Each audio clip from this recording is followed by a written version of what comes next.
Morning, Wilson Middle School students. We are going to go ahead and wrap up our final lesson for the week here with Lesson 5, Identifying Proportional and Non-Proportional Relationships in Graphs. Now, there's two things you want to be aware of before we actually begin. This is a big thing because it'll make today's lesson pretty simple. To determine if two quantities are proportional on a graph, two rules must be occurring. Number one, the line on the graph is straight. You gotta have a straight line on the graph. And number two, the line passes through the origin, 0, 0, on the graph. Or it could extend down to that if you stretch the line all the way out. So here's a couple of quick examples of what I'm talking about. To show a proportional relationship, this would not be a good example because it curves, it's not straight. B, this time I have a straight line, but it does not go through the origin, like the 0, 0, the beginning of the graph. So it would have to go through here. So B doesn't work. C, it's not straight. It looks straight, then it bends upwards. So nope, that's not a straight line, so that cannot be proportional. So D would be an example of what a proportional relationship would look like in a graph.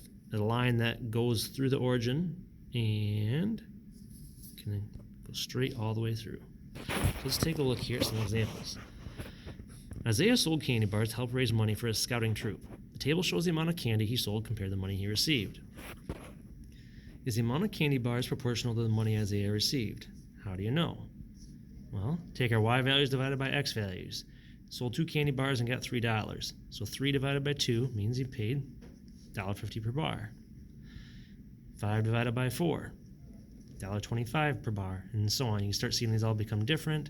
So it is not proportional because the cost per candy bar is not a constant rate.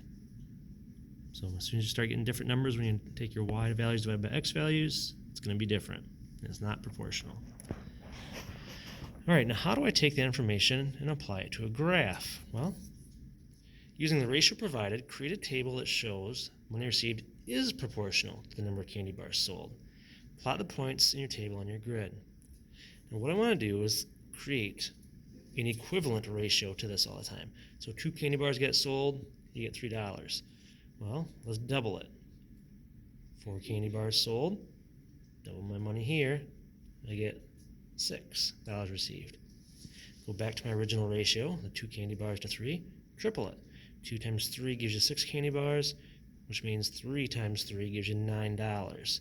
And go to my original ratio and quadruple it. 2 times 4 gives me 8 candy bars. 3 times 4 gives me 12.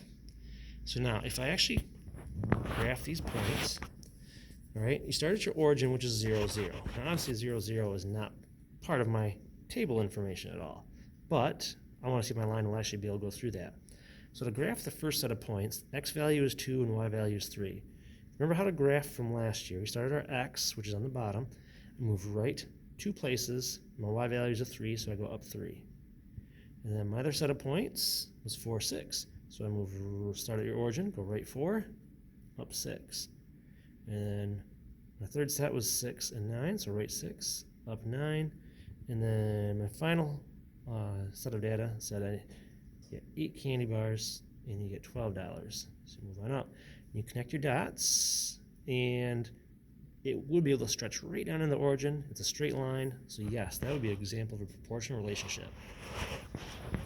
So remember, the 2 rules. The line must be straight, and the line must be able to extend through the origin.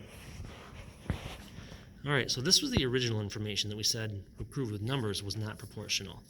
Remember how we took 3 divided by 2 and got $1.50, 5 divided by 4, I got $1.25. So we knew our answers were going to be different. Look what happens if you start graphing these. I plot the points, and I go right 2, and then up 3, right 4, up 5, and so on. Right 8, up 9, and right 12, up 12. It looks like it could kind of be straight, but think of it's going to have passed through the origin. If you actually start at the origin and drew a straight line with a ruler that goes up to that first point, you should want to continue, and all the dots should be on that line. As you can see, the dots start getting further and further and further away from that line, so that's why it's not proportional. All right, let's take a look at another one here. Example 2. Graph the points provided in the table below. Determine the similarities and differences when comparing your graphs to example 1. Well, let's take a look here. You get x is 0 and y is 6.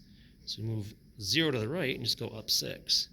You move right 3, so move right 3, and up 9. Now there is no 9, but it's got to be between the 10 and the 8, so that's where I put my dot for my 9, and graph the other 3 points, 6, 12, 9, 15, 12, 18.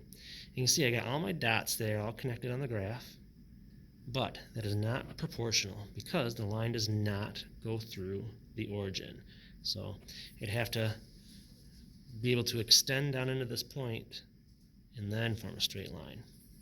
So that does not work. Remember, you don't have to have 0, 0 itself, but can your line stretch down into the origin if you need to? All right. So you'll have some graphs you want to look at as you get into your Schoology assignment. You want to take a look at what we see on page 20, and you want to take a look at some of those graphs that you'll be seeing on page 21. So make sure you take a look at those and answer those questions. Thank you very much.